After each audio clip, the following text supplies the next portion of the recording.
And I just dove down the rabbit hole of how trauma, but at first domestic violence, because that's the lane that I was in at first. Right. So I came to understand how domestic violence affected the brain.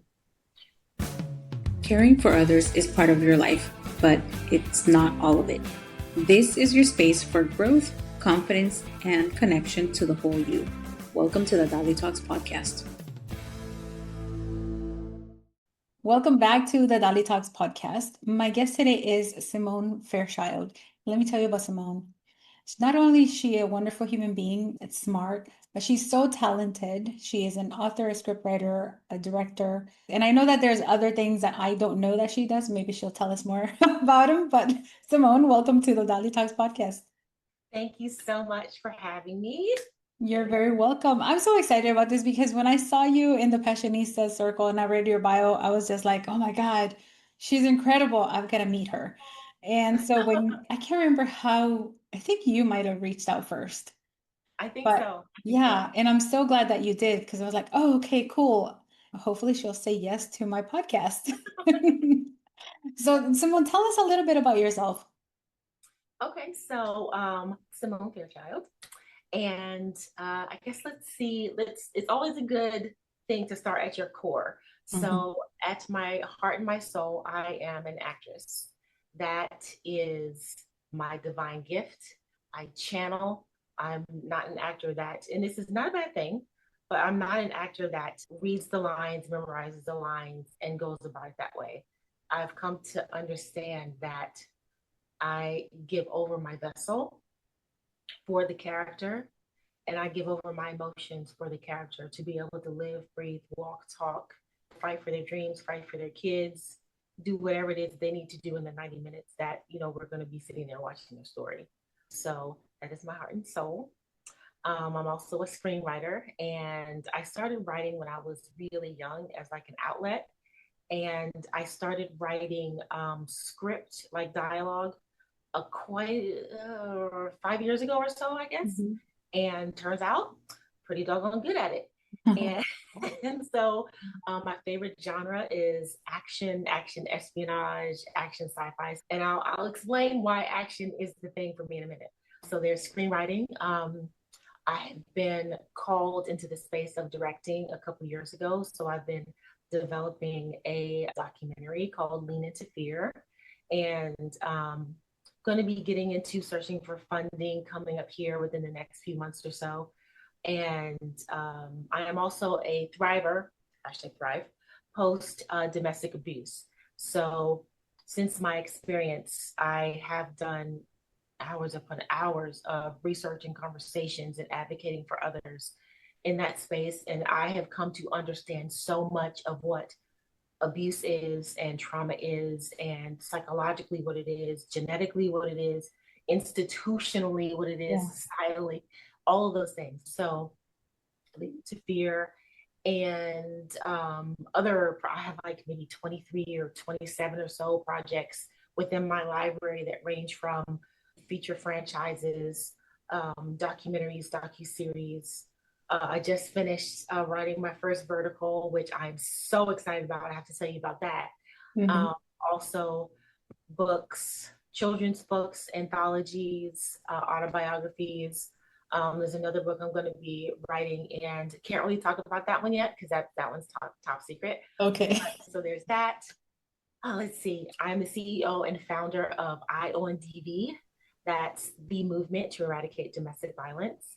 And I was compelled to create that going through my own journey and meeting so many other victims and survivors. And I just couldn't understand why there are so many cases, no matter what age, socioeconomic status, where the person lived, it didn't matter. And when I came to understand that trauma, abuse follows a pattern, I'm like, if something follows a pattern, then a pattern can be predicted and a Mhm. pattern can be broken. Mhm. So why is it that I'm meeting more and more survivors, more and Yeah. more victims every day? This is ridiculous to me. Yeah. It, So it I makes said, no sense. Mhm. makes absolutely no sense. Yeah. And there is organization after organization after organization in existence that helps people after the fact. post abuse. But what about the efforts in order to keep it from happening in the first place? Why is it that it isn't public knowledge all of what abuse is, all of what trauma is, so we can help ourselves? Why? It just didn't make any sense. So I'm like, okay, well, I guess Symone's got to do it. Yeah. So Yeah. It's yeah, a big, yeah, it's a huge question. And I think the solution's very simple, but it's so overt that people feel like the solution is unrealistic because it's so simple. It's crazy because it happens with so many systems. It's not just the domestic violence system, it's all forms of abuse, it's all forms of oppression, discrimination. So yeah, so you've done a lot of things. I love it. And you mentioned, documentaries. That's my jam because I'm like the person that has to be learning something at all times. So I dive right in. Like my kids, they make fun of me sometimes. They're like, "Oh gosh, there goes mom." And but they call me their Google because I know a lot because I do that. yeah, yeah. But Well, you're in search of truth. Like you want yeah, truth. Yeah. it helps me understand certain things about the world better, and in a way it makes me feel safe, although sometimes it can cause some fear. But for the most part, it makes me feel safer knowing about certain things. And I think that's what I love about people who are able to take a story like yourself, right? Like you're able to take this idea from your head, you put it in writing, you make it into this thing that we can all visualize because you're allowing us in a way like into your head about like that vision that you had. And when you can do that with an intentional story to solve an issue or to talk or educate some people about an issue such as domestic violence, that is pure art right there. I think I have heard so many people, and I know I've experienced it myself, where I'll watch something and I'll have that aha moment. I'm like, now I understand. So let me not do that to be part of the problem and instead be part of the solution. Because there's so much information out there that is hearsay, and people hear a lot of things just because it's been repeated over time and it's not true. But they think it's so true because it's so repeated over time. Yeah. Yeah. So let's talk a little more about the project that you're working on right now. The book or the film? Let's start with the book. The book. Okay. So the book is an anthology book and it's called Extraordinary Trauma to Extraordinary Dreams. And we have finalized the first volume, and it went so well and so quickly that my publisher, Caesar, wanted to jump into volume 2. So I am now on the quest of finding co-authors for the second volume. And it's literally, there's been so much light and abundance flowing into the space for this project that I literally have time for nothing else. I've had to put everything on the shelf to pay attention to this, which is a good thing. So what I'm doing is I've created a book, I've created a container for individuals who, yes, have experienced extraordinary trauma, whether it be one trauma or a series of traumas over their life, and they've developmentally gotten to the point where they are ready to share their journey, share their light, share the tools that they use in order to get from trauma to living their greatest life. They are ready to be able to share that with the world and help others through their trauma and out of their trauma. They are ready to be a mirror for others. And it has been, I'm getting goosebumps just talking about it. You really don't know what you create until you're in it and you can see what it's attracting and you can see in real time the impact that it's making.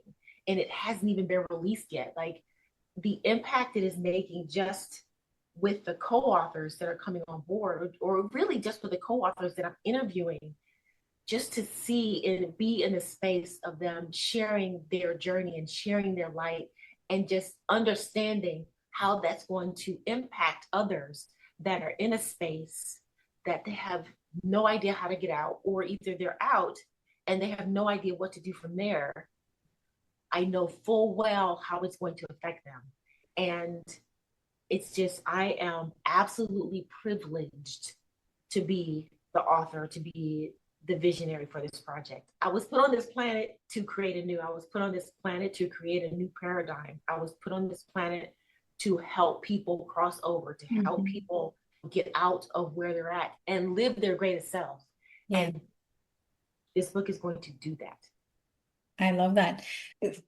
I love that you have specifically chosen people who have had those extraordinary traumas. And by the way, I love the title. It's so catchy because when I first heard you mention it, I thought, oh my gosh, that's a book I would have picked up when I was going through my worst phase of my life.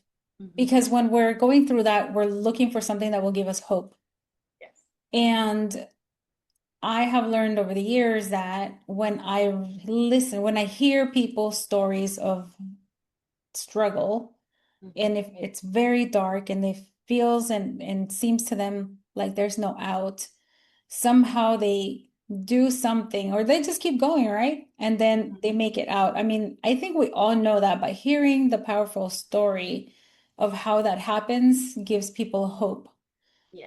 And a lot of us who go through tough times look for the self-help books.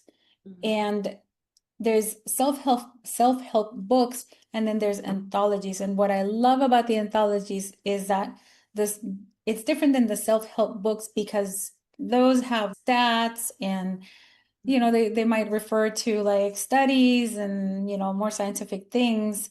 And then the anthologies are raw stories of people who actually lived it and tell you, this is how I did it. Now, it might not work for you, but know that there are options out there and you can get through this no matter how bad. And the most astonishing part for me is when those stories are that traumatic. I'm like, oh my gosh, how did you do it? Because then you start asking yourself, am I that mentally strong? And if not, how can I become that strong? And I'm always self-analyzing. I'm always like picking at myself because I want to always improve myself.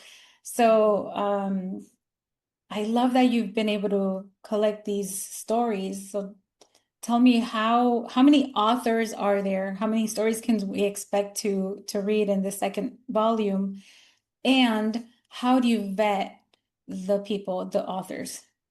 Okay. In our first volume, we had 5, and I'll tell you a reason why we had 5. And for volume 2, we're shooting for 15. But right now, I am in the process of interviewing 28 or 30 or so. So wow. We might very well end up with more than 15. In beginning this process, what I wanted 15 authors in the first, but as I'm going through the process and I'm realizing, I'm seeing in real time how the human vessels are showing up and hearing how their energy is matching with the energy of the vision. And after a while, I'm like, quantity versus quality. Yeah. Like, it doesn't matter how many authors we have. What it matters is the light of the vision being able to be filtered through them, because they're going to be the mirror, they're going to be the examples of what our audience is going to be looking to see. I can do that. That's so important. You don't need 100 people. You need a handful of authentic, raw souls who are ready to be those mirrors, right? So how I vetted them, how I am vetting them is having conversations. And so we get on the Zoom. I always set aside about an hour, and I hear about their story and I just let it rip. I just let them talk. And having those organic conversations, I'm at the point in my development where I can, like, certain words will jump off the page. I'm able to see, not see, but like see with my third eye. I'm able to see, like, the light in their journey, the path of the light in their journey from the beginning all the way into, I'm like, okay, check, check, there it is, there it is, there it is. And there are some of my authors that who are absolutely solidly have their both feet planted in their greater selves, 100%. But there are a couple who are still in transition, and that's fine. What makes a difference is, where is their soul? How, at what point is their soul in its evolution? And it comes through, like, even if you're in a space, if you're in a space of trauma, like we were talking about before we turned on like record, if you are operating from a space of trauma, it comes out in your language, it comes out in your actions, it comes out in your energy, because your energy sphere precedes you, right? So if you're coming from a space of soul evolution, if you're coming from a space of light and you're living the alignment of your heart and soul, it comes out in your language, word after word after word. And so I just sit and I just listen. Yeah, that's so true. Because I've written a book, I've written several books, and I've been in one anthology so far. And this anthology was more personal. The other books were more about the work that I do with bullying prevention. But when you write an anthology, it's usually a personal story. And you have to be able to handle writing that personal story and then editing it, because it's almost like you're reviving the memories. And if you're not ready, if you're not healed, that can be problematic. That can even paralyze you, and then you can't deliver. And then we feel really awful usually as human beings when we fail at something and we promise to deliver, and the feeling of, oh my gosh, I disappointed this person. Or like, oh, I invested so much money into this project and I can't even get it done. But yeah, that vetting process is so important. And it's incredible that you have like 20 some people right now interested. I know you've already got some locked in that are on board, but that's a lot of work. Nothing else. Because you went from like 5 stories, that's 5 people, to like possibly over 20 now. So what did you learn last time with your first anthology that you are implementing more of with this one? Time management, and more so the acceptance, and seeing over time how other things that are having to be put on pause right now, it just means that the book in all its parts requires this time right now. It doesn't mean that what else I'm supposed to be doing isn't going to be done. It means that there's a time and place for everything, and you only have but so much bandwidth. What is it? Oh my goodness, I'm a spiritual being having a human experience. So there's only but so much bandwidth within it. So give the book and all of its moving parts your focus. And so other things are going to come and happen when you have the bandwidth for them. It's just sit still, be still. It's okay. And I'm good with that. I'm good. Yeah. And go ahead. It feels good too, because like, I think I mentioned earlier, just in the light that's coming out of everyone, that I'm having these conversations with, going through the process. Oh, there are a lot of moving parts with this process, right? So just in going with the back and forth with everyone who's offering their light to this process, it's working as a symbiotic relationship as well. So it's like they're putting their energy in, I'm putting my energy in, and it's working symbiotically, and it's just, and we're just in the second volume. Yeah. Yeah. That's really exciting. I'm sure it's also draining at times because it is a lot of work. I can only imagine, because if as a writer, I was like, oh my gosh, this is so much. Like I have to make sure that I deliver this edited part by this time. And then your job is like, okay, let's see everybody's work and then review it and then give feedback and then tell them like, hey, this is what I need, and make sure that everybody is on time, because you have your goal when you want this book out, which, by the way, by when do you want the book out? So the volume 1, we're going to be releasing at the end of this month. We haven't finalized that date yet. Okay. But we're looking at definitely the end of the month. And so, yeah. Oh, that's cool. That's wonderful. I thought it was already out. Well, you're gonna have to let me know so I can get my copy. Because yes, I love it. So then I have two books to look forward to reading from you. Yes. That's wonderful. So now let's shift a little bit now about what you said earlier with directing. Because you have something big here, and I know that the book is taking a lot of time right now. So tell us, what are you working on, and what is the intention of this project? Okay. I have two that I'm focusing on. So the first one is a documentary called Lean Into Fear. And it's so interesting because over time it has morphed from something that you would never believe. So the idea at first was for a talk show. Oh, okay. And at the time I was still with my abuser at the time, or maybe just after. And so I wanted it to be a talk show. And over time, it grew and it morphed and it grew and it morphed and it grew and it morphed. And it became a docuseries. And I remember just before COVID, I pitched my docuseries to a dear friend of mine who is one of the top showrunners in non-scripted reality television. And I walked in there with that project and maybe like 5 others. And he was head over heels for especially my docuseries. And I would say that next month, COVID hit. Oh, dang it. COVID ruined so much. Everything. And I was like, oh, I was almost there. Yeah. Almost there. So, but it just wasn't meant to be at that time. So the project then kind of split. So I still have, it's a different title for the docuseries, but Lean Into Fear, the documentary, was born. And with all of my experience in the trauma advocacy space and my personal experience and spiritual experience, and understanding our society and our legal system and our institutions and organizational, just understanding it now I'm like, okay, if everyone understood this, they would be equipped with the knowledge to be able to make educated decisions for themselves.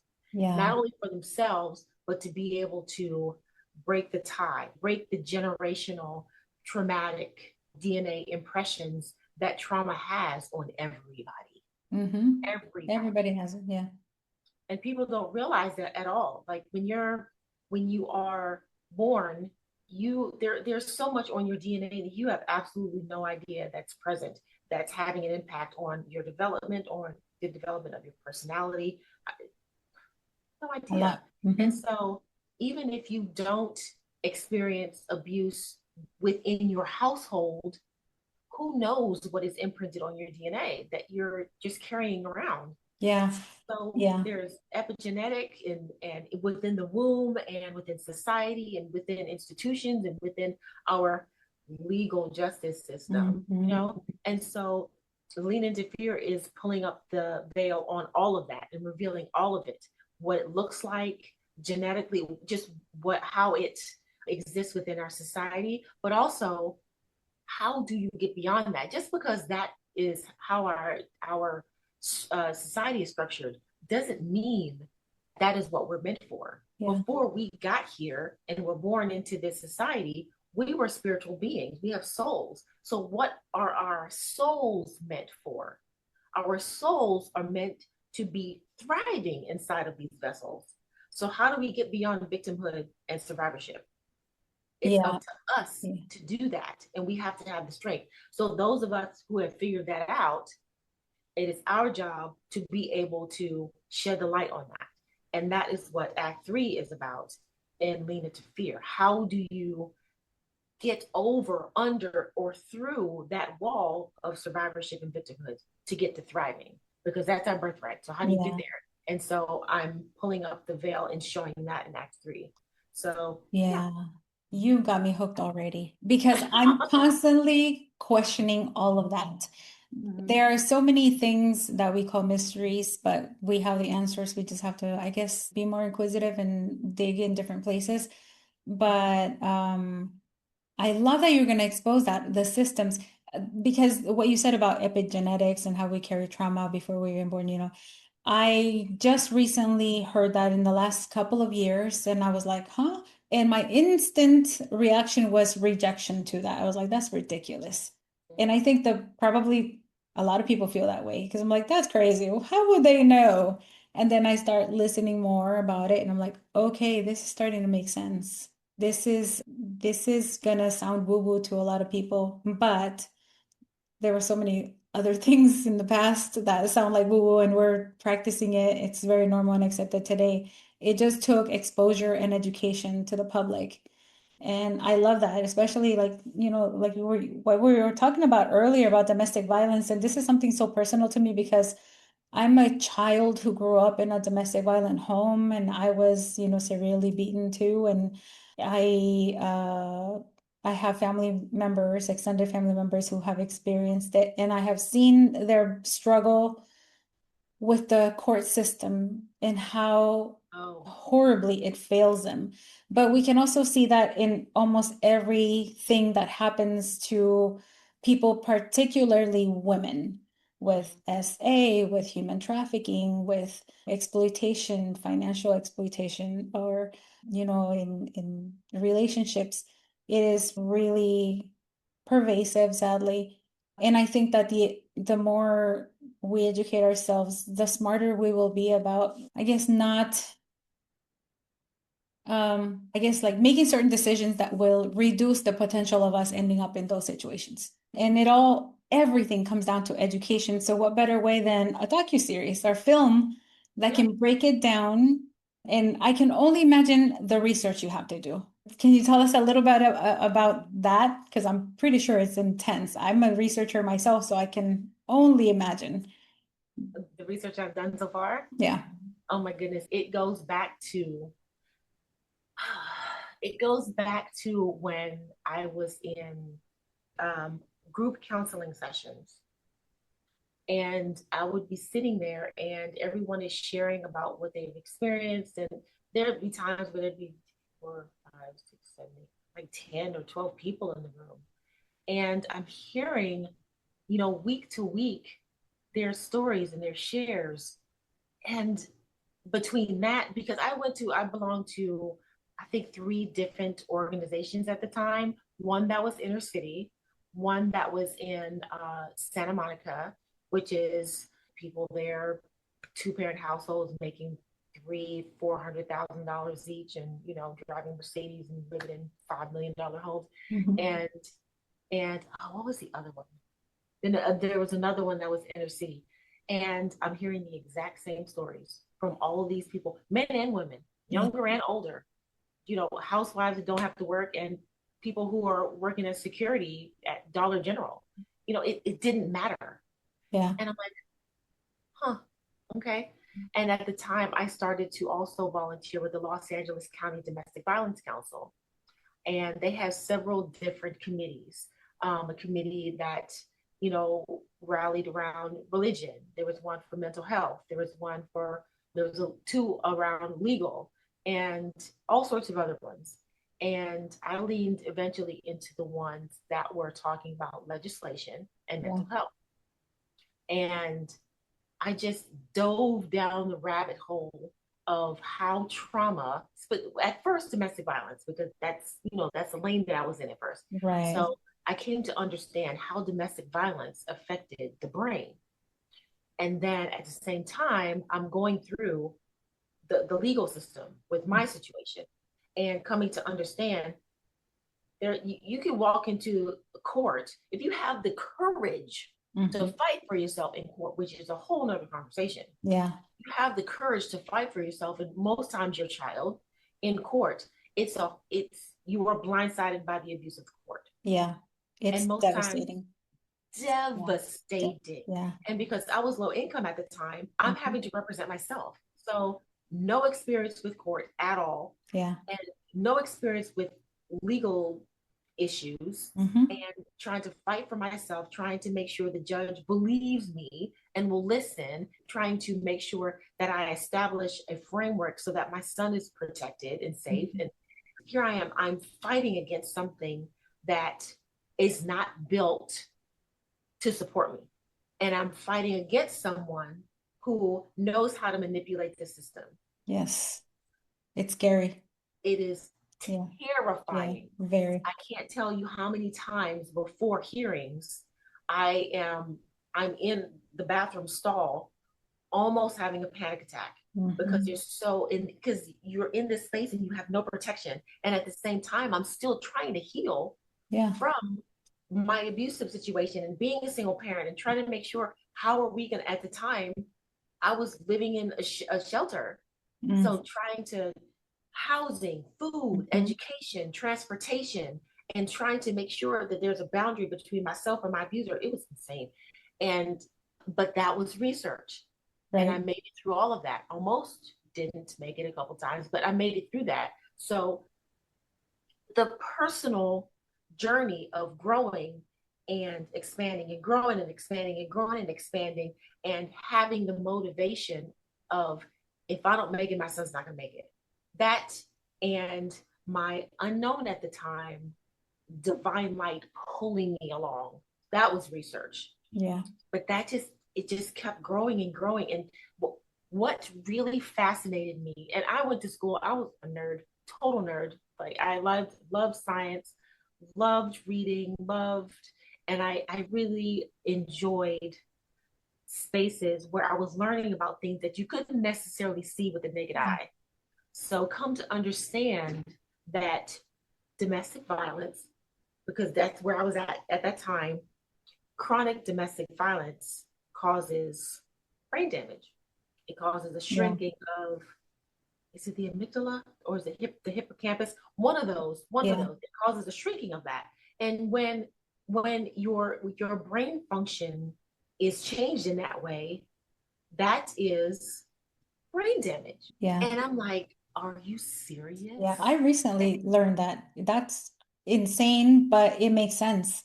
Yeah, it makes complete sense. Those of us who have experienced some form of trauma, I'm not saying something scary, I'm saying trauma, which is different, then they probably understand that.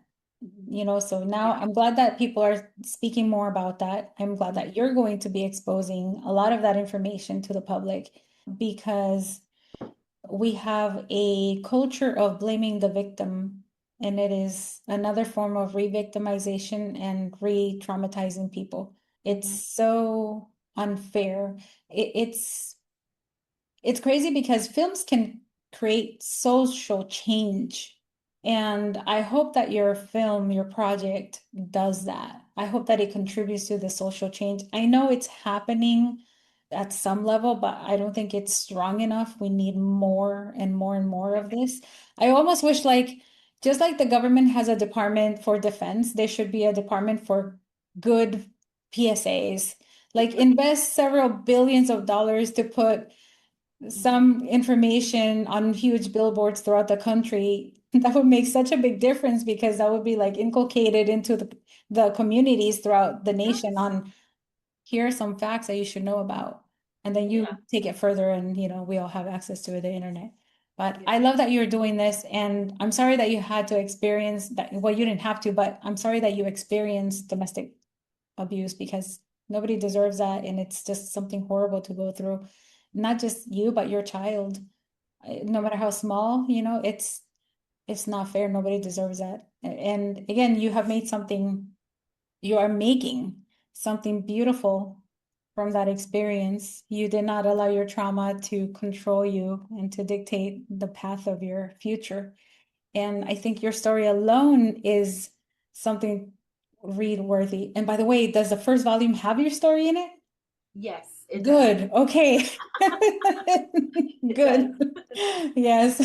So Symone, where can people reach out to you if they want to be part of volume 2, or maybe donate to your director project?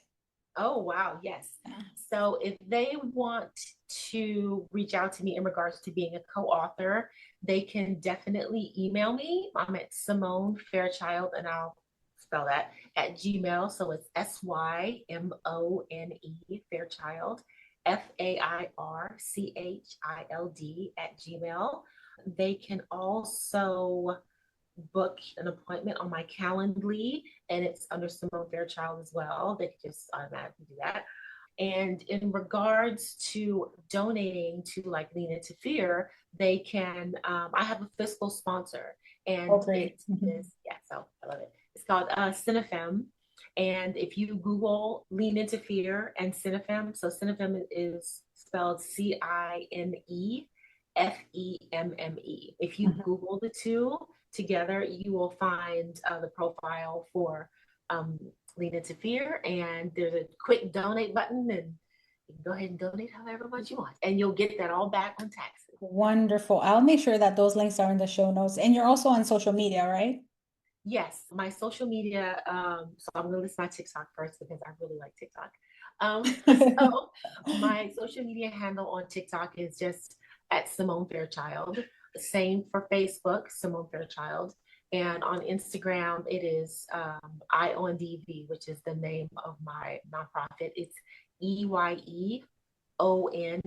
D as in dog, V as in Victor. Oh, and I also have my LinkedIn. I've just started using my LinkedIn more. Yes. So it's Symone Fairchild on LinkedIn as well.